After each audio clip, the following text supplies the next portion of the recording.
Рафаил абый сахабины тыңлап отыру үзе бер рәхәт. Ул үзенең чордашларыннан, замандашларыннан матур итеп көлә, шаярта белә. Еш кына мен белән сөйләшеп утырганда сораулар бирәм. Рафаил абый, әйтегез әле, бүгенге көндә татарның иң зур җырчысы кем дисәм, ул миңа болай ди.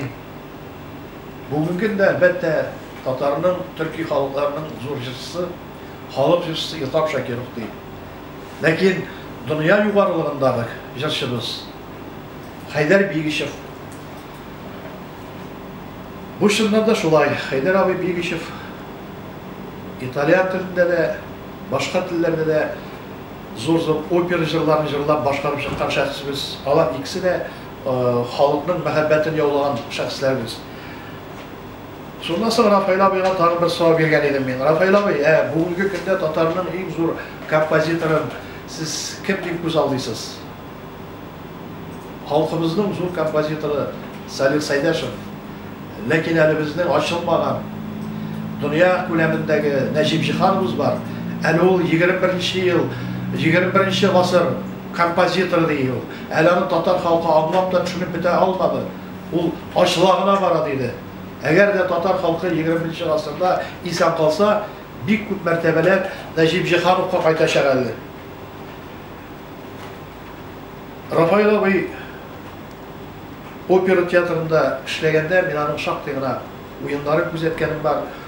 Ул кайсы гына рольне алып уйнамасын, аның дикциясе яхшы.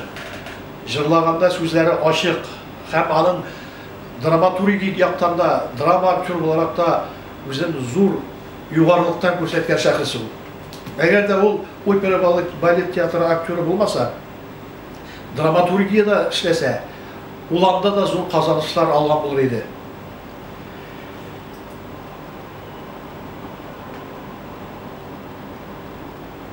Şurada yok mu ne?